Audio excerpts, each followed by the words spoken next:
میرے اجداد کی محنتوں کا نشان، میرے اسلاف کی عظمتوں کا بیان، میرے اجداد کی محنتوں کا نشان، میرے اسلاف کی عظمتوں کا بیان۔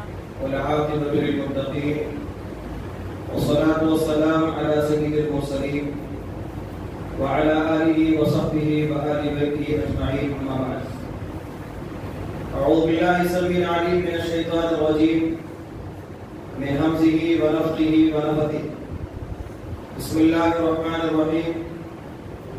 یا ایھا الذین آمنوا اتقوا اللہ حق تقاتہ ولا تموتن الا وانتم مسلمون۔ یا ایھا الناس اتقوا ربکم الذی خلقکم من نفس واحدہ وخلق منها زوجها وبث منهما رجالا كثيرا ونساء واتقوا الله الذي تساءلون به والارحام ان الله كان عليكم رقيبا۔ يا ايها الذين امنوا اتقوا الله وقولوا قولا سديدا يصلح لكم اعمالكم ويغفر لكم ذنوبكم ومن يطع الله ورسوله فقد فاز فوزا عظيما۔ وقال تعالى في مقام آخر: أفحسبتم أنما خلقناكم عبثا وأنكم إلينا لا ترجعون۔ وقال أيضا: وما خلقت الجن والإنس إلا ليعبدون ما أريد منهم من رزق وما أريد أن يطعمون إن الله هو الرزاق ذو القوة المتين۔ رب اشرح لي صدري ويسر لي أمري واحلل عقدة من لساني يفقهوا قولي۔ سبحانك لا علم لنا إلا ما علمتنا إنك أنت العليم الحكيم۔ اللهم انفعني بما علمتني وعلمني ما ينفعني وارزقني علما نافعا۔ علماء کرام، ذمہ داران جماعت و جمعیت، بزرگوں، نوجوانوں، پیارے بچوں اور پردہ نشین اسلامی مائی اور بہن، مجھے آج آپ حضرات کے سامنے جس موضوع کے متعلق گفتگو کرنا ہے وہ ہے مقصد زندگی، زندگی کا مقصد۔ اس مناسبت سے میں نے آپ حضرات کے سامنے قرآن مجید کی دو مختلف صورتوں سے کچھ آیتیں پڑھی ہیں۔ اللہ رب العالمین نے سورہ مومنون میں ارشاد فرمایا: افحسبتم انما خلقناکم عبثا، لوگوں کیا تم یہ سمجھتے ہو کہ ہم نے تمہیں ایسے ہی بیکار پیدا کیا؟ وانکم الینا لا ترجعون، کیا تمہیں سمجھ میں نہیں آتا کہ تم کو ہمارے پاس لوٹ کر کے آنا ہے؟ یا پھر تم یہ سمجھتے ہو کہ تم ہمارے پاس لوٹائے نہیں جاؤ گے؟ پھر اس کے بعد سورہ ذاریات کی دو آیتیں میں نے آپ کے سامنے پڑھا۔ اللہ رب العالمین نے فرمایا: وَمَا خَلَقْتُ الْجِنَّ وَالْإِنسَ إِلَّا لِيَعْبُدُونِ، کہ میں نے جنوں کو اور انسانوں کو صرف اپنی عبادت کے لیے پیدا کیا۔ اور مفسرین نے یعبدون سے مراد یوحدون لیا، یعنی میں نے جنوں اور انسانوں کو صرف اسی لیے پیدا کیا ہے کہ وہ ہماری توحید پر برقرار رہیں، توحید کو سمجھیں، توحید کو جانیں اور توحید ہی کے مطابق ان کی زندگی گزرتی رہے۔ ما اريد منهم من رزق وما اريد ان يطعمون، اللہ رب العالمین نے کہا کہ میں انسانوں سے روزی نہیں چاہتا اور میں یہ بھی نہیں چاہتا ہوں کہ وہ مجھے کھلائیں یا پلائیں۔ ان اللہ هو الرزاق ذو القوة المتین، یقیناً اللہ تعالیٰ ہی رزق دینے والا ہے، وہ بڑا طاقتور ہے اور بڑا ہی مضبوط ہے۔ تو یہ آیتوں کا ترجمہ رہا جو میں نے نصیحت کے آغاز میں اپنے موضوع کے متعلق انتخاب کیا۔ دوستو، جیسا کہ آپ نے سنا کہ ہمارا موضوع مقصد زندگی، زندگی کا مقصد۔ مقصد ایک عام لفظ ہے جو ہم ہر عام اور خاص اس کو استعمال کرتے ہیں۔ سوال یہ ہے کہ مقصد کہتے کس کو ہے؟ بولو، مقصد کسے کہتے ہیں؟ کسے بولتے ہیں مقصد؟ مقصد زندگی، زندگی بعد میں سمجھیں، پہلے آپ یہ بولیے کہ مقصد کسے کہتے ہیں، مقصد کی تعریف کیا ہے؟ مقصد کے معنی ٹارگٹ، اپنا ہدف، مقصد وہ شے حصول کے لیے، جس کو حاصل کرنے کے لیے بندہ کوشش کرتا ہے اور کوشش کی انتہا تک پہنچ جاتا ہے. اور آپ یہ بھی جانتے ہیں کہ انسان کا ٹارگٹ جتنا بڑا ہوتا ہے محنت بھی اسے اتنی ہی بڑی کرنی پڑتی ہے. آدمی کا مقصد اگر معمولی ہو تو اسے زیادہ محنت کی ضرورت نہیں. اگر آدمی کا مقصد بہت بلند ہو، بہت بڑا ہو، تو جتنا بڑا مقصد وہ بندہ رکھا ہوا ہے اسے اتنی ہی بڑی کوشش کرنا ہوگا، اسے اتنی ہی بڑی محنت کرنا ہوگا. یہ پہلا بات ہم نے سمجھا مقصد کے تعلق سے. اور مزید آپ آگے چلیے. مقاصد انسانی زندگی میں مختلف آتے ہیں اور ختم بھی ہو جاتے ہیں. آپ نے بھی اپنی زندگی میں بہت سارے ٹارگٹ رکھے ہوں گے، بہت سارے مقاصد کو آپ نے رکھا ہوگا. مقصد حاصل کر لیا، ٹارگٹ اچیو آپ نے کر لیا، پھر اس کے بعد وہاں سے ختم، پھر دوسرا مقصد شروع. تو زندگی میں چھوٹے چھوٹے مقاصد ہمارے آتے ہیں، اس کو ہم حاصل کرتے ہیں، پھر دوسرے مقصد کی طرف ہم آگے بڑھ جاتے ہیں. لیکن ہم جس موضوع پر آج گفتگو کرنے والے ہیں وہ مقصد ہمیں دنیا کی زندگی میں حاصل نہیں ہوگا، بس اس مقصد کے حصول کے لیے کوشش کرنی ہے. اور یہ مقصد ہمیں حاصل ہوگا ہمارے مرنے کے بعد، انتقال کے بعد، آخرت میں اللہ تبارک و تعالیٰ کے ہاں ہمیں وہ مقصد حاصل ہوگا. تو اسی لیے موضوع یہ باندھا گیا مقصد زندگی. پڑھنے کا مقصد، کاروبار کا مقصد، گھر بنانے کا مقصد، بازار جانے کا مقصد نہیں، یہ ساری زندگی کا مقصد ہے. اس زندگی کے اندر میرا چلنا پھرنا بھی ہے، اٹھنا بیٹھنا بھی ہے، جاگنا بھی ہے، کاروبار بھی ہے، تعلیم بھی ہے، لوگوں کے ساتھ برتاؤ بھی ہے، عبادات بھی ہے. اگر زندگی کے سارے معاملات کا کیا مقصد ہونا چاہیے اور ہمیں کس سمت پر اسے لے جانی چاہیے، مختصر سے وقت میں کچھ باتیں میں آپ حضرات کے سامنے رکھوں گا. اس سے پہلے آپ یہ سمجھیے کہ جو انسان بامقصد زندگی بسر کرتا ہے وہ زندگی کے معاملات میں کامیاب ترین انسان. اور جو بندہ مقصد سے ہٹ جاتا ہے، ٹارگٹ سے ہٹ جاتا ہے، اپنے ہدف سے ہٹ جاتا ہے، ایسا بندہ ہمیشہ ناکامی اور نامرادی کا شکار ہوتا ہے. اسی مناسبت سے آپ جان لیجیے، باتوں کو سننے سے پہلے یہ بات اچھی طرح ذہن میں بٹھا لیجیے کہ اگر ہم نے زندگی کا جو مقصد ہے اس کو اختیار کیا تو ہماری دنیا بھی کامیاب ہوگی، آخرت بھی کامیاب ہوگی. اور اگر ہم نے دنیا میں ہمارے پیدا کیے جانے کے مقصد کو بھلا دیا، اس کو اگر ہم نے فراموش کر دیا، تو یاد رکھیے ہم سے زیادہ بد نصیب اور ہم سے زیادہ ناکام انسان کوئی اور نہ ہوگا. اور اب کا قرآن یہ کہتا ہے کہ جو بندہ اس دنیا کی زندگی میں بے مقصد زندگی بسر کرتا ہے وہ بندہ اللہ کی نگاہ میں انسان نہیں رہتا بلکہ وہ جانور سے زیادہ بے گزرا بن جاتا ہے. اللہ رب العالمین نے قرآن میں فرمایا لَهُمْ قُلُوبٌ لَا يَعْقِلُونَ بِهَا وَلَهُمْ أَعْيُنٌ لَا يُبْصِرُونَ بِهَا وَلَهُمْ آذَانٌ لَا يَسْمَعُونَ بِهَا أُولَٰئِكَ كَالْأَنْعَامِ بَلْ هُمْ أَضَلُّ. اللہ کی اتنی عظیم نعمتوں کو استعمال کرنے کے بعد بھی عقل اللہ نے دیا، شعور ہم نے دیا، سمجھ اللہ نے دیا، اور ایسے پروگرامات میں شریک ہونے کا اللہ نے موقع بھی فراہم کیا، لیکن پھر بھی ایک انسان ایسا ہے جس کی زندگی بے مقصد گزر رہی ہے، جس کی زندگی کا کوئی ہدف نہیں، جس کی زندگی کا کوئی ٹارگٹ نہیں، جس کی زندگی کا کوئی مقصد نہیں ہے. تو یاد رکھیے اللہ قرآن میں فرماتا ہے یہ ایسے لوگ ہیں جن کے دل ہیں سمجھتے نہیں ہیں، جن کے آنکھیں ہیں دیکھتے نہیں ہیں، جن کے کام تو ہیں لیکن ہم بات کو سن کر کے اس کا اثر قبول نہیں کرتے. اللہ نے آگے فرمایا اولئک کالانعام، ایسے لوگ جانوروں کی طرح، ایسے لوگ جانوروں کی طرح ہیں. بل ہم اضل، بلکہ کبھی کبھار ایسے تو ہوتا ہے کہ جانور کا بھی ایک ٹارگٹ اور مقصد ہوتا ہے، جانور کا بھی ایک مقصد ہوتا ہے. کھیت سے نکلا گھر جانا اس کا مقصد ہوتا ہے، گھر سے نکلا کھیت جانا اس کا مقصد ہوتا ہے. تو جانوروں کا بھی کچھ نہ کچھ مقصد ہوتا ہے. اور اللہ رب العالمین نے قرآن میں یہاں تک فرما دیا وَإِن مِّن شَيْءٍ إِلَّا يُسَبِّحُ بِحَمْدِهِ. کائنات کی ہر چیز جس کو آج ہم جانور کہہ رہے ہیں، اللہ فرماتا ہے کہ وہ بھی ہماری تعریف بیان کرتے ہیں، لیکن اس تعریف کو تم سمجھ نہیں پاتے ہو. تو اللہ نے فرمایا اولئک کالانعام، یہ لوگ جانوروں کی طرح ہیں. بل ہم اضل، بلکہ جانوروں سے زیادہ پہلے گزرے ہیں، جن کی زندگی کا مقصد صرف کھانا ہے، پینا ہے، روپے پیسے جمع کرنا ہے، دنیا کے عیش و آرام کی طرف نگاہوں کو دوڑانا ہے. اگر ایک انسان کا یہی مقصد بنا ہوا ہے تو وہ انسان جانوروں سے زیادہ گیا گزرا۔ ایک اور جگہ اللہ تعالیٰ قرآن میں فرماتا ہے یأکلون کما تأکل الانعام یأکلون کما تأکل الانعام والنار مثوی لہم۔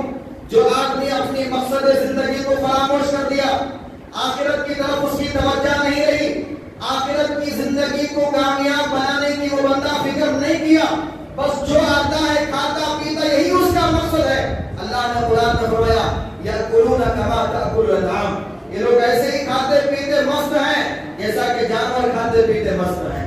النار مثوی لہم، جانور تو ہیں، آخرت میں اللہ انہیں دوبارہ پیدا کرے گا، دوبارہ اللہ تخلیق کرے گا، آپس میں ان کے معاملات کے اللہ تعالیٰ صلح صفائی کرے گا، پھر اس کے بعد وہ مٹی میں مل جائیں گے۔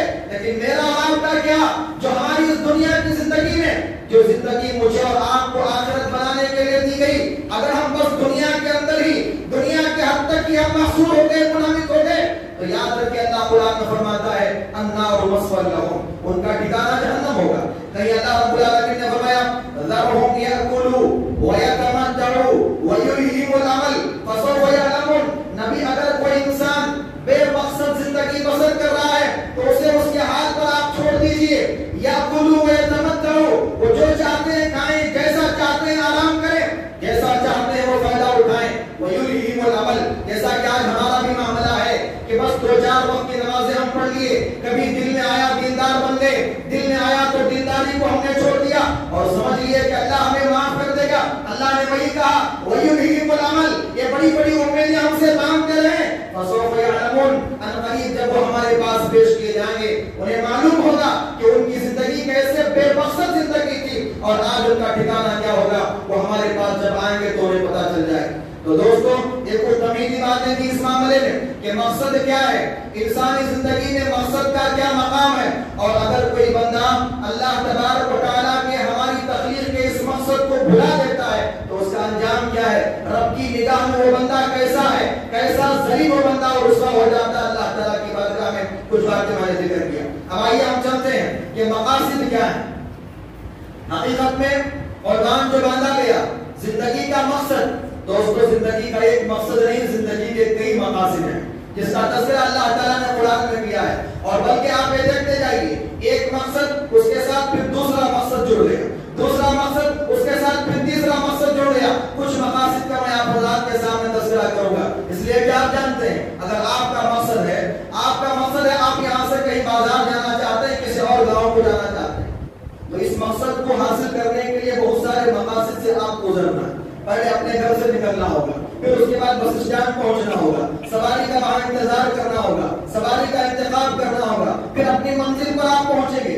ایک مقصد کے حصول کے لیے کئی سارے مقاصد اس کے ساتھ جڑ جاتے ہیں۔ تو پہلا مقصد جو اللہ رب العالمین نے مجھے اور آپ کو پیدا کیا، اس کا اللہ تعالیٰ نے مجھے بھی اور آپ کو بھی، مجھے بھی اور آپ کو بھی، اب تک جتنے لوگ کائنات میں پیدا ہوئے ان کو بھی، اور آئندہ جتنے پیدا ہونے والے ہیں ان کو بھی اللہ نے سب کو عالم ارواح میں جمع کیا، سب کو رب العالمین نے عالم ارواح میں جمع کیا، اور وہاں پر رب العالمین نے ہم سب سے پوچھا، میں بھی وہاں پر تھا، آپ بھی وہاں پر ہیں، ہم سب کی روحیں وہاں پر موجود جس کو عالم ارواح کہا جاتا۔ اللہ رب العالمین نے وہاں پر مجھ سے بھی پوچھا، آپ سے بھی پوچھا، الستُ بربکم، الستُ بربکم، کیا میں تمہارا رب نہیں ہوں؟ ہم سب نے اقرار کیا، ہم سب نے وعدہ کیا، ہم سب نے اعلان کر دیا، میں نے بھی آپ نے بھی۔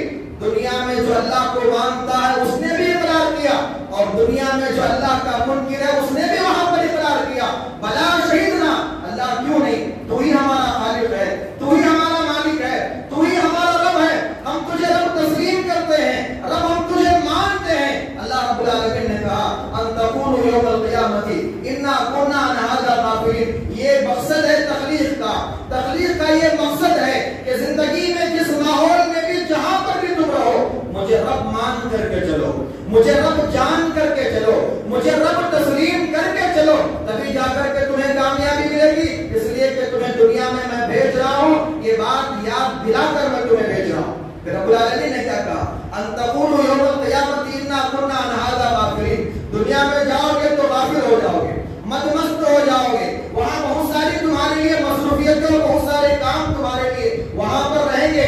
اس وعدے کو میں یاد دلانے کے لیے انبیاء کو بھیجتا رہوں گا، انبیاء سلسلہ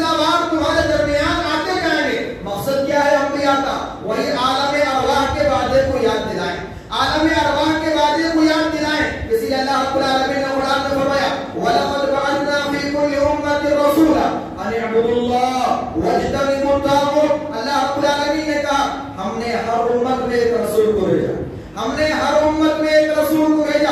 اس رسول کی بعثت کا مقصد کیا تھا؟ ان اعبدوا اللہ, لوگوں ایک اللہ کی عبادت کرو, لوگوں ایک اللہ کی عبادت کرو, لوگوں ایک اللہ کی عبادت کرو. واجتنبوا الطاغوت, طاغوت سے بچو, شرک سے بچو, کفر سے بچو, اللہ کی نافرمانی سے بچو. اللہ کی عبادت سے جو چیز تم کو رکاوٹ بنتی ہے ان سب چیزوں سے تم اپنے آپ کو بچاؤ. اسی دعوت کو لیتے ہوئے نوح علیہ السلام نے 950 سال کا عرصہ لگا دیا. پیغمبر جناب محمد رسول اللہ صلی اللہ علیہ وسلم نے 23 سالہ اپنی زندگی اسی معاملے میں صرف کر دیا کہ لوگوں کو ایک اللہ کی عبادت کی دعوت دیتے رہیں, لوگوں کو شرک سے بچاتے رہیں. تو اللہ رب العالمین نے کہا عالم ارواح کا وعدہ یہ میری اور آپ کی تخلیق کا پہلا مقصد ہے, میری اور آپ کی تخلیق کا پہلا مقصد. اور انبیاء کرام کی بعثت بھی اسی مقصد سے کہ وہ لوگوں کو ایک اللہ کی دعوت دیتے رہیں, عالم ارواح کے وعدے کو یاد دلاتے رہیں. اور اسی وعدے کی نشاندہی کرتے ہوئے اللہ رب العالمین نے سورہ ذاریات میں فرما دیا وَمَا خَلَقْتُ الْجِنَّ وَالْإِنسَ إِلَّا لِيَعْبُدُونِ, کہ میں نے جنوں کو انسانوں کو صرف اسی لیے پیدا کیا کہ وہ میری عبادت کریں. یعبدون کا جو لفظ ہے اس کے تعلق سے مفسرین کا یہ کہنا ہے کہ یعبدون کے معنی یہاں پر یوحدون کے ہیں, یعنی لوگ ہماری توحید کو سمجھیں, ہماری توحید کو لوگ جانیں. ابھی جیسا کہ بات ہوئی آپ کے سامنے, عالم ارواح کا وعدہ یہ اللہ تبارک و تعالیٰ کی توحید کا اقرار ہے. اور اللہ رب العالمین نے کہا کہ ہم نے تم کو جو پیدا کیا ہے, تمہاری تخلیق کا مقصد یہی ہے کہ اسی توحید کو تم جانو, اسی توحید پر تم عمل کرو. اور یاد رکھیے دوستو, توحید یہ میری اور آپ کی زندگی کا آغاز بھی ہے, یہی نقطۂ بسط بھی ہے اور یہی اختتام بھی ہے. اگر ہماری زندگی میں اول تا آخر توحید اگر نہیں رہا, یا زندگی میں شروع میں توحید رہا بعد میں توحید سے ہم نے ہاتھ دھو لیا, تو یاد رکھیے زندگی میں اس سے بڑا اور کوئی نقصان نہیں ہوگا, اس سے بڑا اور کوئی خسارہ نہیں کہ بندہ توحید کو فراموش کر دے. اسی لیے آپ نے سنا ہوگا اور جانتے بھی ہوں گے کہ نبی کریم جناب محمد رسول اللہ صلی اللہ علیہ وسلم نے اپنی زندگی کے ہر موڑ پر آپ نے امت سے توحید ہی کو طلب کیا ہے, توحید ہی کا آپ نے مطالبہ کیا. آپ جانتے ہیں کیسا ماحول تھا مکہ کی زندگی میں, نبی ستائے جا رہے ہیں, صحابہ پریشان کیے جا رہے ہیں, تکلیفیں دی جا رہی ہیں. حال کیا ہوا, نبی کریم جناب محمد رسول اللہ صلی اللہ علیہ وسلم کی شان میں ابو جہل گستاخی کرتا ہے, ابو جہل گستاخی کرتا ہے. جب اب نبی کریم علیہ السلام کی شان میں گستاخی کی اس واقعے کی خبر آپ صلی اللہ علیہ وسلم کے چاچا حمزہ کو ہوتی ہے, چاچا حمزہ کو اس کی خبر ہوئی کہ ابو جہل نے نبی کے ساتھ گستاخی کی ہے.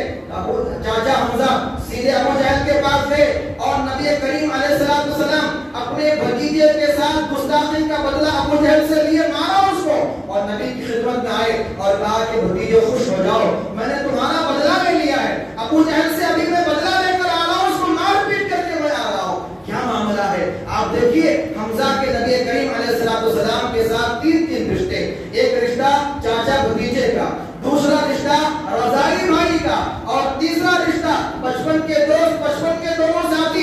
یہ تین رشتوں کی حمیت کاٹے مار رہی تھی. نبی کریم علیہ السلام نے کہا اگر تم حقیقت میں اپنے بھتیجے کو خوش کرنا چاہتے ہو تو کلمہ لا الہ الا اللہ کا اقرار کر لو, تمہارا بھتیجا خوش ہو جائے گا, تمہارا بھتیجا تمہارے اس فعل سے راضی ہو جائے گا. چونکہ محبت جوش میں تھی, حمزہ نے کلمہ لا الہ الا اللہ محمد رسول اللہ کا اقرار کر لیا. اللہ اکبر. آپ ذرا سوچئے کہ حالات کیسے ہیں, معاملات کیا ہیں. نبی صلی اللہ علیہ وسلم نے کہا اس وقت بھی آپ چاہتے ہیں کہ میں آپ سے مطمئن ہو جاؤں, آپ سے میں خوش ہو جاؤں, تو کلمے کا آپ اقرار کر لیجیے. مدنی زندگی ہے. نبی کریم علیہ السلام ایک یہودی بچے سے ملاقات کے لیے جاتے ہیں جس کے تعلق سے آپ کو خبر پہنچتی ہے کہ وہ بیمار ہے. نبی صلی اللہ علیہ وسلم وہاں پر گئے, اس بچے کی آپ نے عیادت کی, اس کی بیمار پرسی کی, آپ نے اس پر اسلام کو پیش کیا, اسلام کو آپ نے اس پر پیش کیا, کہا کہ بچے کلمہ پڑھ لو. اس بچے کے بازو میں اس کا باپ بھی ٹھہرا تھا, بچے نے باپ کی طرف نگاہ اٹھائی, باپ نے کہا اطیع محمد صلی اللہ علیہ وسلم, نبی کی اطاعت کرو, محمد صلی اللہ علیہ وسلم کی بات کو مان لو. بچے نے لا الہ الا اللہ محمد رسول اللہ کا اقرار کر لیا. نبی کریم علیہ السلام وہاں سے آپ نکلے, دروازے پر ہی آپ پہنچے تھے, بچے نے زوردار ہچکی لی اور اس کا انتقال ہو گیا. نبی کریم علیہ السلام نے کہا اللہ کا شکر ہے جس نے ایک جان کو جہنم سے آزاد کر دیا. آپ دیکھیے کہ ہر موڑ پر نبی صلی اللہ علیہ وسلم نے توحید کو کو پیش کیا اور امت سے آپ نے توحید ہی کو طلب کیا. آپ کے چاچا ابو طالب کیا کیا قربانیاں دی نبی علیہ السلام کے لیے. چاچا ابو طالب کا انتقال ہو رہا ہے. اللہ کے نبی آئے چاچا ابو طالب کے پاس اور کہا کہ چاچا ایک مرتبہ کم سے کم کان میں کلمہ پڑھ لو. وحاج لک بہ یوم القیامہ, قیامت کے دن اللہ تعالیٰ کے ہاں تمہارے معاملے میں حجت قائم ہو جائے گی اور اللہ کے ہاں میں تمہاری سفارش کروں گا. ابو طالب نے کہا انی اخترت النار علی العار, کہ لوگ میرے انتقال کے بعد طعنے دیں گے یہ مرتے وقت بھتیجے کے دین کو قبول کر لیا, باپ دادا کے دین کو چھوڑ دیا, میں اس آگ کو برداشت نہیں کر سکتا, جہنم کی آگ مجھے منظور ہے. یہ کہا اور انتقال کر گئے. نبی کو بڑی تکلیف ہوئی, نبی کو بڑی تکلیف ہوئی. کہاں کہاں سے لوگ آ کر اسلام میں داخل ہو رہے ہیں اور میرا چاچا پرورش کرنے والا, تربیت کرنے والا, دیکھ بھال کرنے والا اسلام میں داخل نہ ہو سکا. اللہ رب العالمین نے کہا انک لا تہدی من احببت ولکن اللہ یہدی من یشاء. نبی آپ جس کو چاہتے ہدایت نہیں دے سکتے, اللہ جس کو چاہتا ہے اسی کو ہدایت دیتا ہے. اور پھر نصیحت کے طور پر نبی کریم علیہ السلام نے مجھ سے اور آپ سے کہا لقینوا موتاکم بلا الہ الا اللہ. کوئی انسان مر رہا ہے, کسی کا انتقال ہو رہا ہے, اس کے بعد وہ بیٹھ کر کے لا الہ الا اللہ, لا الہ الا اللہ کی تلقین کرتے رہو. اس لیے کہ جس کی زبان سے زندگی میں سب سے آخر میں یہ کلمہ نکل گیا وہ بندہ کامیاب ہو گیا, جہنم اس بندے پر حرام ہو گئی. تو توحید اللہ نے مطالبہ کیا مجھ سے بھی آپ سے بھی اپنے آپ کا ہم جائزہ لیں کہ توحید پر ہم کہاں تک قائم ہیں, زندگی میں کہاں کہاں سے ہمارے شرک داخل ہو چکا ہے, کیسے ہم جو ہے بدعات, رسومات اور خرافات کے شکار ہو گئے ہیں. یاد رکھیے دوستو توحید انسانی فطرت ہے, اس کو مجھے اور آپ کو سمجھنا چاہیے.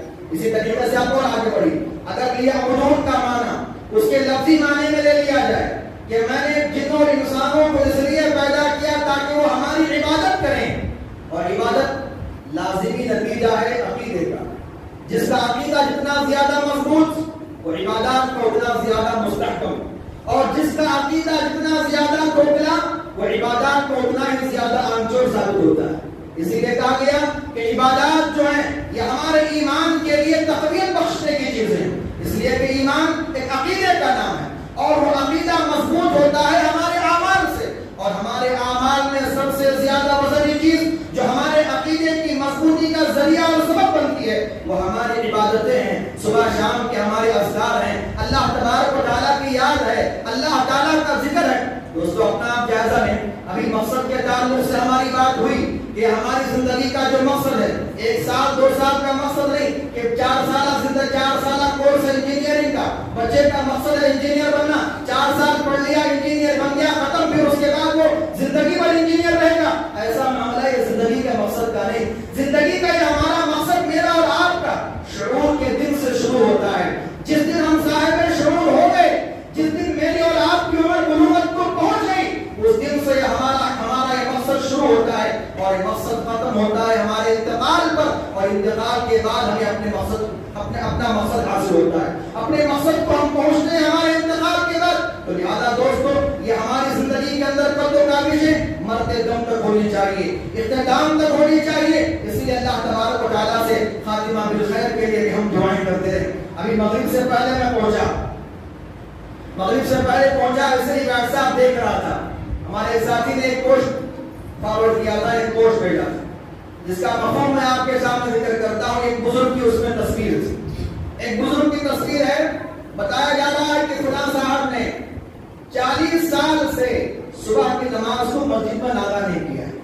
40 سال سے صبح کی نماز ادا نہیں ہوئی. پھر اس کے بعد اس سے بڑی تعجب کی بات یہ, اس سے بڑی عبرت کی بات یہ رہی کہ کوئی اہل خاندان نہیں ہے, بیوی کا انتقال ہو چکا, بچے نہیں ہیں, کوئی اہل خاندان نہیں.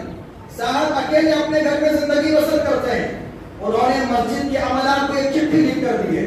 کہا کہ جب آپ نے مجھے دیکھا کہ 2 نمازوں میں لگاتار میں شریک نہیں ہوں تو سمجھ لینا کہ میرا انتقال ہو چکا ہے. اللہ اکبر. دیکھیے کہا کہ اب مسجد کے عملے کو لکھ کر دیا اس لیے کہ میں گھر میں تنہا رہتا ہوں, کب انتقال کر جاؤں اور لوگوں کو اس کی اطلاع کہتے معلوم نہیں. اس لیے میں آپ کو یہ بات لکھ کر دے رہا ہوں کہ اگر 2 نمازیں لگاتار میں مسجد میں باجماعت شریک نہ ہو سکوں تو سمجھ لینا کہ میرا انتقال ہو چکا ہے. میرے گھر پہنچ جانا اور میری تصویر کی ذمہ داری کو اٹھا لینا. اتفاق کی بات ایسی کہ پچھلے جمعہ کا یہ واقعہ رہا کہ جمعہ کے دن نماز جمعہ کے دوران وہ ساتھ کا انتقال ہوتا ہے. تو دوستو یہاں پر سبق یہ ہے کہ وہ انسان یہ طرف محسوس کرتا ہے، یہ بتلاتا ہے کہ میں مسلمان ہوں تو مجھے 5 وقتہ نمازیں باجماعت مسجد میں ادا کرنی ہے. اور اگر کوئی مسلمان مسجد سے دور ہے تو گویا اس کی زندگی ہی نہیں ہے. تو اللہ رب العالمین نے کیا کہا؟ ہم نے تم کو پیدا کیا تاکہ تم توحید کو سمجھو، اور ہم نے تم کو پیدا کیا تاکہ تم ہماری عبادت کر سکو، تاکہ تم ہماری عبادت میں جستجو کرو. اچھا کیا رہا؟ میں نے توحید کو سمجھ لیا، آپ نے توحید کو سمجھ لیا، تو کیا بس اپنے آپ کے توحید کو سمجھنا اور دین پر عمل کرنا ہی زندگی کا مقصد ہے؟ اتنا ہی مقصد نہیں ہے زندگی کا. اللہ نے قرآن میں ایک اور مقصد ذکر کیا. کہا رب العالمین نے کنتم خیر امۃ اخرجت للناس، ایک اور مقصد کا ذکر ہوا. میں نے وہی کہا کہ ایک مقصد کی تکمیل کے ساتھ دوسرا مقصد جڑ جاتا ہے.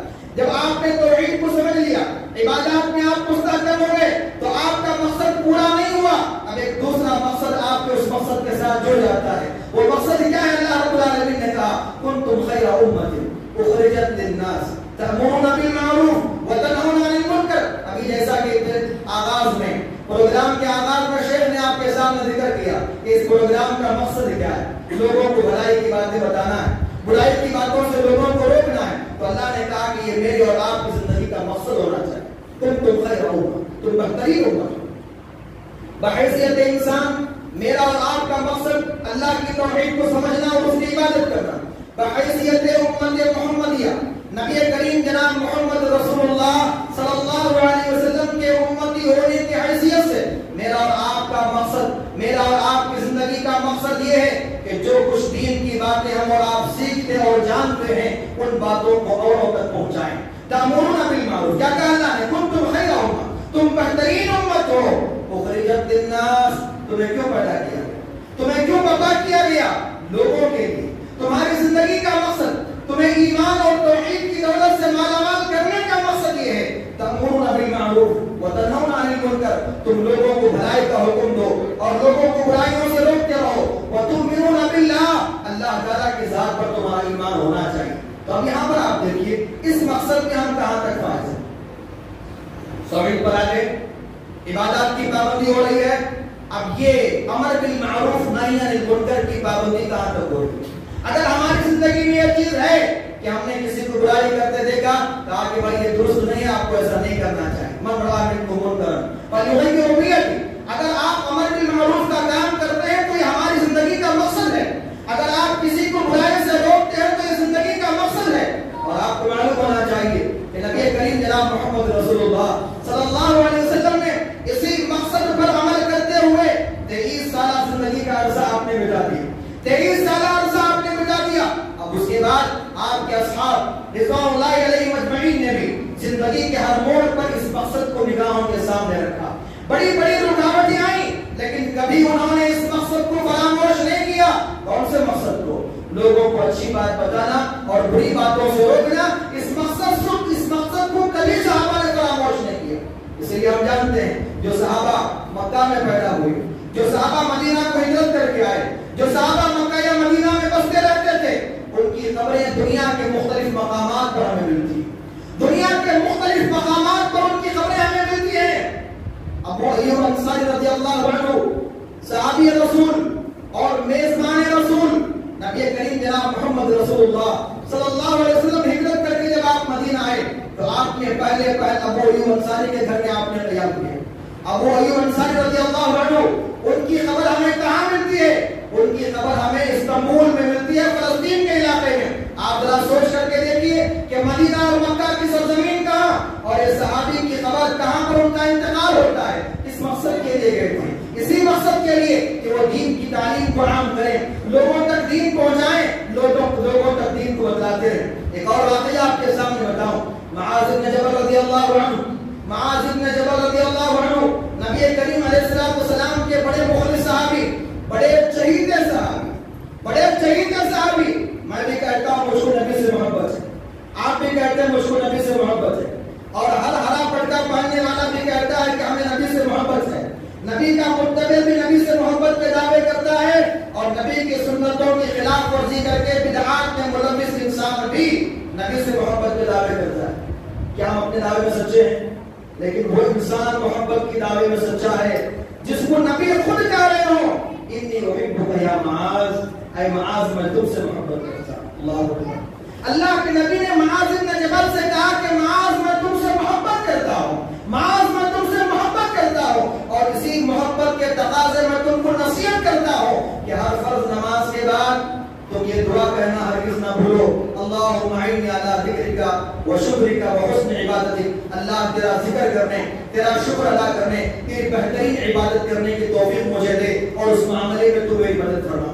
تو ایسے معاذ بن جبل رضی اللہ عنہ، اللہ کے نبی ان کو یمن بھیج رہے تھے، یمن بھیج رہے تھے ان کو مختلف مقاصد دے کر کے، مختلف ذمہ داریاں سونپ کر کے، وہاں ایک عالم بن کر یہ جا رہے تھے، مفتی بن کر جا رہے تھے، دین سکھانے والے بن کر کے جا رہے تھے، زکات وصول کرنے والے بن کر کے جا رہے تھے۔ اب جب یہ جا رہے تھے تو اللہ کے نبی نے معاذ بن جبل کو بلا کر کہا کہ معاذ جب تم واپس آؤ تو تم مجھے نہیں پاؤ گے، یہ ہماری آخری ملاقات ہوگی، جب تم آؤ واپس تو تمہارا گزر میری قبر پر سے ہوگا۔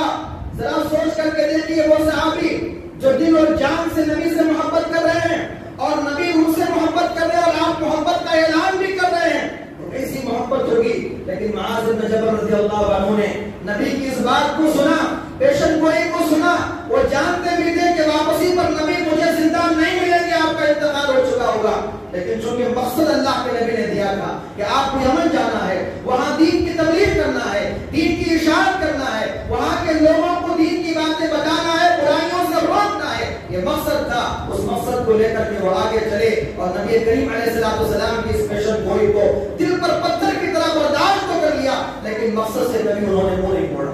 تو دوستو ہمیں اپنے مقصد کو یاد رکھنا ہے، توحید کو ہم نے مان لیا، عبادات میں ہم کاربند ہو گئے، مقصد ختم نہیں ہوتا، اب اس چیز کو ہمیں اوروں تک آگے پہنچانا ہے، اس چیز کو ہمیں اور دوسروں تک بدلانا ہے۔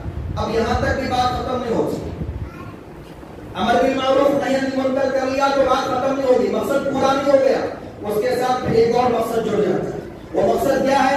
اللہ رب العالمین نے سورۃ ملک میں فرمایا الذی خلق الموت والحیات لیبلوکم ایکم احسن عملا، زندگی کا مقصد یہ ہے کہ تمہاری آزمائش ہو، تمہارا امتحان ہو، توحید پر آ گئے، عبادات کر رہے ہیں آپ، لوگوں کو امر بالمعروف نہی عن المنکر کی آپ تلقین کر رہے ہیں، اور ساتھ ساتھ میں یہ بھی مان کر کے چلو کہ زندگی کے ہر قدم پر اللہ کی جانب سے تمہاری آزمائش ہوگی، زندگی کے ہر قدم پر اللہ کی جانب سے تمہارا امتحان ہوگا۔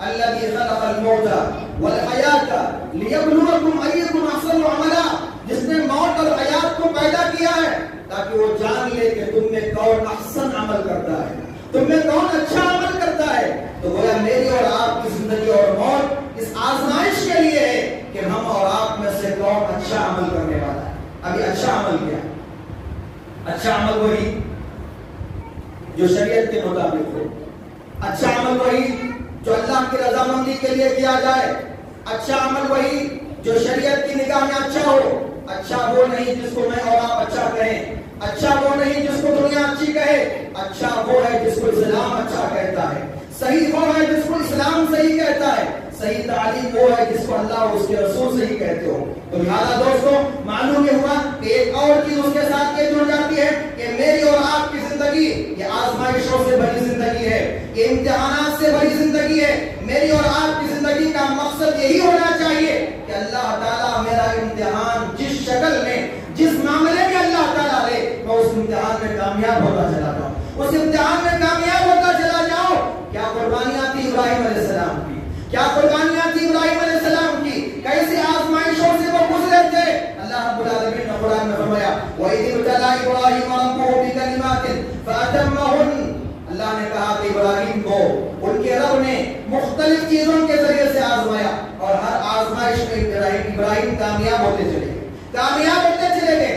جب آزمائشیں آئیں ابراہیم کامیاب ہو گئے، پھر اللہ نے کہا اب اس کے بعد انعامات و اکرامات شروع، انی جاعلک للناس اماما قال ومن ذریتی قال لا ینال عہد الظالمین۔ اللہ نے کہا کہ ابراہیم ہم تمہیں امام بناتے ہیں، ہم تمہیں امام بناتے ہیں۔ اللہ ابراہیم نے کہا کہ اللہ میری اولاد میں بھی یہ چیز رکھ دینا، میری اولاد کو بھی یہ چیز دے دینا۔ تو اللہ نے کہا کہ تمہاری اولاد میں جو نیکوکار ہوں گے ان سے ہمارا وعدہ ہے، اور جو بدکار ہوگا اس کے ساتھ یہ ہمارا وعدہ نہیں۔ تو معلوم یہ ہوا کہ ہماری زندگی میں قانون ابتلا، قانون آزمائش ضرور دہرایا جائے گا. آئے گا قانون آزمائش, اور اللہ تعالیٰ کے آزمانے کے راستے بھی الگ الگ ہیں. اللہ تعالیٰ کے آزمانے کے طریقے بھی الگ الگ ہیں. اللہ کبھی کسی کو کچھ دے کر کے آزماتا ہے, اللہ کبھی کسی سے کچھ لے کر کے آزماتا ہے. دیتا ہے بھی تو آزمائش, لیتا بھی ہے تب بھی آزمائش, کسی سے نوازتا ہے تو بھی آزمائش, محروم کرتا ہے تو بھی آزمائش. قل اللہم مالک الملک تؤتی الملک من تشاء وتنزع الملک ممن تشاء وتعز من تشاء وتذل من تشاء بیدک الخیر. اللہ کو جس کو چاہتا ہے عزت دیتا ہے, جس کو چاہتا ہے ذلیل کرتا ہے, جس کو چاہتا ہے بادشاہ دیتا ہے, جس کو چاہتا ہے کنگال کر دیتا ہے. ہر قسم کا خیر تیری ہاتھوں میں ہے. تو زندگی میں جو ملتا ہے وہ بھی آزمائش ہے, جو نہیں مل رہا ہے وہ بھی آزمائش. اور اس تعلق سے بات بتلائی جاتی ہے کہ آزمائش جب دونوں راستوں سے آتی ہے, نعمت کے راستے سے بھی آزمائش آتی ہے, تنگ دستی کے راستے سے بھی آزمائش آتی ہے, تو اس آزمائش میں سب سے زیادہ کٹھن آزمائش نعمت کے راستے سے جو آتی ہے وہ آزمائش زیادہ کٹھن ہے. اس لیے کہ تنگ دستی کے راستے سے جو آزمائش آتی ہے بندہ اسے آزمائش سمجھ لیتا ہے, سزا سمجھتا ہے, اسے عذاب سمجھتا ہے, اور اپنی حالت کو سدھارنے کی بندہ فکر کرتا ہے, کوشش کرتا ہے. لیکن اگر وہ آزمائش نعمتوں کے راستے سے ہو تو بندہ نعمتوں پر نعمتیں اختیار کرتا ہے, بندہ نعمتوں پر نعمتیں استعمال کرتا ہے, لیکن وہ اللہ تعالیٰ کی آزمائش میں ناکام ہوتا جاتا ہے. اسے اللہ رب العالمین نے کہا ذرہم یأکلوا ویتمتعوا ویلہہم الامل فسوف یعلمون. آزمائش کے لیے انہیں دنیا دی جا رہی ہے, کھانا دیا جا رہا ہے, پینا دیا جا رہا ہے, جو ان کی زندگی میں چاہیے ان کو سب دیا جا رہا ہے. اب وہ جب آ رہی ہے نعمتیں, جب نعمتیں آ رہی ہیں تو اس میں وہ اللہ کا حق نہیں رکھتے ہیں, اس کو آزمائش نہیں سمجھتے ہیں, بس مست ہیں کاروبار میں, مست ہیں نوکری میں, مست ہیں ڈیوٹی میں, اپنے کام میں مگن ہیں, انہیں آخرت کی کوئی فکر نہیں ہے. لیکن اس کے برخلاف جب اسے تنگ دستی آتی ہے تو مسجد کو آتا ہے, ترستا ہے, دعائیں کرتا ہے. اسی لیے کہا جاتا ہے کہ جو آزمائش نعمت کے راستے سے آئے وہ بڑی کٹھن ہوتی ہے بمقابل اس کے جو آزمائش انسان کو تنگ دستی کے راستے سے آتی ہے. اسی طریقے سے اللہ تعالیٰ ایک اور طریقے سے آزماتا ہے. وہ آزمائش کیا ہے؟ اللہ تعالیٰ انسان کو نیک عمل کا راستہ فراہم کر کے بھی آزماتا ہے, اور اللہ انسان کو گناہ کا راستہ آسان کر کے بھی آزماتا ہے. کہ انسان نیکی کر رہا ہے, کیوں نیکی کر رہا ہے؟ آیا اگر سہولتیں ہیں اسی لیے نیکی کر رہا ہے, سہولتیں ختم ہو جائیں تو کیا نیکی کرے گا نہیں کرے گا؟ اللہ تعالیٰ یہ آزماتا ہے. آج ہم میں سے کتنے ایسے لوگ ہیں, کتنے ہم میں سے ایسے لوگ ہیں جو رمضان کے ایام میں فجر کی نمازوں کی تو بڑی پابندی کر لیتے ہیں. کیوں؟ سحری کو اٹھے ہیں, فجر نماز پہنچ گئے, سحری کو اٹھے ہیں, فجر نماز پہنچ گئے. اب رمضان کے بعد عید کا دن ہوتا ہے, شوال کی پہلی تاریخ ہوتی ہے, پچھلے 30 دنوں فجر کی نماز کی پابندی ہوئی ہے, اور آج جب کہ عید کا دن ہے صبح کی نماز سے مسجد خالی ہے, صبح کی نماز میں مصلیوں سے مسجد خالی ہے. اب بھلا بتاؤ کہ آپ نے فجر کی جو رمضان بھر پابندی کی وہ بس ایک موقع کی وجہ سے آپ پابندی کرتے رہے, یا پھر دل جمعی کے لیے آپ پابندی کرتے رہے, دل کی حاضری کے ساتھ آپ پابندی کرتے رہے؟ اپنے آپ کے محاسبے کی آپ کو ضرورت ہے. رمضان بھر آپ نے دیکھا مغرب کی نماز میں مسجدیں کچاکچ بھری ہیں, مغرب کی نماز میں مسجدیں کچاکچ بھری ہیں. اب بعد رمضان کے وہی تو مغرب ہے, اسی رب کو تو راضی کرنا ہے, تو کیا پھر بعد رمضان کے بھی نماز مغرب میں ہماری پابندی کا وہی معمول نہیں؟ تو بس اللہ تعالیٰ یہ آزماتا ہے کہ یہ بندہ نیکی کا موقع ملے گا تبھی نیکی کرے گا, یا اگر موقع نہ ہو تب بھی یہ موقع نکال کر کے نیکی کرے گا. اللہ یہ آزمانا چاہتا ہے. ہم اور آپ کی زندگی میں کئی مرتبہ ایسے ہوتا ہے کہ مولوی صاحب نے کچھ کیا کہا, بھائی نظر نہیں آتا, وقت نہیں مل رہا, مولوی صاحب کیا بولتے ہیں, وقت نہیں مل رہا, ٹائم نہیں مل رہا, نماز پڑھنے کے لیے ٹائم نہیں مل رہا, مسجد کو آباد کرنے کے لیے ٹائم نہیں مل رہا, اور سب سے آخر میں مسجد میں داخل ہوئے سب سے جلدی مسجد سے جانے کی فکر. نبی کریم جناب محمد رسول اللہ صلی اللہ علیہ وسلم نے اپنے ساتھیوں کو نصیحت کرتے ہوئے کہا کہ تم اس انسان کی طرح نہ ہو جاؤ جو مسجد میں دیر سے آتا ہے, جلدی جاتا ہے, بازار میں جلدی جاتا ہے اور دیر سے بازار سے نکلتا ہے. اب ذرا بتاؤ, اپنے دل پر ہاتھ رکھ کے پوچھو, ہم اس میں سے کون ہیں؟ مسجد کو جلدی آ کر دیر جانے والے ہیں, یا مسجد کو دیر سے آ کر کے جلدی نکل جانے بازار میں ہمارا وقت کتنا گزر رہا ہے، بازار جلد جا کر دیر آنے والے ہم ہیں یا پھر دیر جا کر جلدی وہاں سے نکل جانے والے ہیں. اس لیے کہ نبی کریم علیہ السلام نے کہا یہ مسجدیں اللہ کی رحمتوں کی جگہ ہیں، یہ مسجدیں فرشتوں کی حاضری کی جگہ ہیں، بازار شیطان کی جگہ ہے، شیطان کا وہاں پر حملہ رہتا ہے اور شیطان پورے لاؤ لشکر کے ساتھ آپ پر حملہ کرنے تیار ہو جاتا ہے. دوستو آج ہماری زندگیوں کا مقصد کیا ہے؟ اور یاد رکھیے مقصد کا جو معاملہ ہے زندگی کے ہر موڑ پر یہ مقصد بدلتا رہتا ہے. بچے ہیں صبح میں اسکول گئے، ان کا مقصد کیا ہے کہ ٹیچر کو اچھی طرح سبق سنائیں، ان سے شاباشی لے لیں، ہوم ورک بک میں گڈ ڈلوائیں اور کل ویری گڈ ڈلوائیں اور کل ڈبل وی کے ساتھ گڈ ڈلوائیں. ان کا مقصد بس اتنا ہی ہے. جب ایس ایل سی کو پہنچتے ہیں پھر ان کا مقصد بدلتا ہے، جب ڈگری آتی ہے مقصد بدلتا ہے. اور آج ایک نوجوان کا مقصد کیا ہے؟ ایک اچھے گھرانے میں اس کی شادی ہو جائے، گاڑی اس کے پاس ہو، فون اس کے پاس ہو، اچھی آمدنی اس کے پاس ہو. کیا یہی مقصد ہے زندگی کا؟ کیا زندگی کا یہی مقصد ہے؟ اگر زندگی کا ہم نے بس یہی مقصد سمجھا ہے تو یاد رکھیے اللہ کی نگاہ میں جانوروں سے زیادہ ہم بدتر ہیں، جانوروں سے زیادہ ہم بدتر ہیں. نوجوان کی زندگی میں اس کے ٹائم ٹیبل میں کہیں آپ یہ نہیں دیکھیں گے کہ مجھے فلاں وقت میں نماز جانا ہے، مجھے نماز پڑھنا ہے، مجھے مسجد کو آباد کرنی ہے، مجھے رب کے سامنے اپنے سر کو جھکانا ہے. کبھی اس کے ٹائم ٹیبل میں آپ نے نہ دیکھا ہوگا. صبح اٹھتے ہیں 9-10 بجے، پھر اس کے بعد فلاں سے ملاقات، فلاں سے ملاقات، فلاں سے ملاقات، دوستوں سے بات چیت کے لیے ان کے پاس وقت ہے. جا کر دیکھو نوجوانوں کی نوجوانیاں کہاں برباد ہو رہی ہیں. نوجوانوں کی نوجوانیاں ہوٹلوں میں برباد ہوتی ہوئی آپ کو نظر آتی ہیں. نوجوانوں کی نوجوانیاں دوستوں کے ساتھ گپ شپ کرتے ہوئے برباد ہوتی ہوئی نظر آتی ہیں. اور نوجوانوں کی نوجوانیاں اپنی خواہشات، اپنی چچ کو پوری کرتے ہوئے آپ کو نظر آتی ہیں.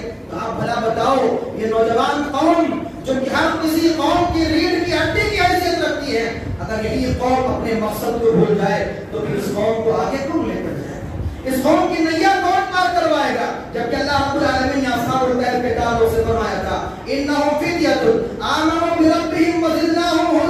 وہ جب نوجوان تھے جو ایمان لائے تھے اللہ پر، ایمان لائے تھے اللہ پر، ثابت قدمی کا راستہ انہوں نے اختیار کیا ہوا تھا. پھر اللہ کہتا ہے ہم نے ہدایت میں اور مزید ان کو ترقی دی. تو دوستو ہمارا مقصد بس اتنے پر ختم نہیں ہوتا. توحید کو مان لیے، عبادات ہم نے کر لیا، لوگوں کو نیک راستے کی طرف ہم بلائے، برائی کے راستے سے ہم روکتے رہے. پھر اس کے بعد ابتلا اور آزمائش کے لیے ہم نے اپنے آپ کو تیار کیا. تو پھر اس کے بعد سب سے آخری اور سب سے بڑا مقصد میرے اور آپ کی نگاہوں میں یہ ہوتا ہے کہ مجھے آخرت میں جنت مل جائے. آخرت میں مجھے جنت مل جائے. فمن زحزح عن النار وادخل الجنة فقد فاز وما الحیاة الدنیا الا متاع الغرور. جو بندہ جہنم سے بچا لیا گیا، جنت میں داخل کر دیا گیا، سمجھو کہ اس بندے کی زندگی کا مقصد کامیاب ہو گیا. سمجھو کہ اس بندے کی زندگی کا مقصد کامیاب ہو گیا. ہم میں سے کون ایسا ہے جو جنت میں جانا نہیں چاہتا؟ سب جانا چاہتے ہیں نا؟ کوئی نہیں جانا چاہتا؟ سب جانا چاہتے ہیں. اللہ کے نبی نے کیا فرمایا؟ کل امتی یدخلون الجنۃ الا من ابى. میری امت کا ہر آدمی جنت میں جائے گا، جنت کی خواہش رکھے گا، جنت میں جانا چاہے گا، جنت میں جائے گا، سوائے اس کے جو جنت میں جانے سے انکار کرے، سوائے اس کے جو جنت میں جانے سے انکار کر دے. قیل ومن یابى یا رسول اللہ. صحابہ کو بڑا تعجب ہوا کہ جنت میں جانے سے بھی کوئی انکار کر سکتا ہے. نبی نے فرمایا زبان سے نہیں عمل سے انکار کرے گا. وہ زبان سے انکار نہیں کرے گا، عمل سے انکار کرے گا. نبی نے کیا کہا؟ من اطاعنی دخل الجنہ ومن عصانی فقد ابى.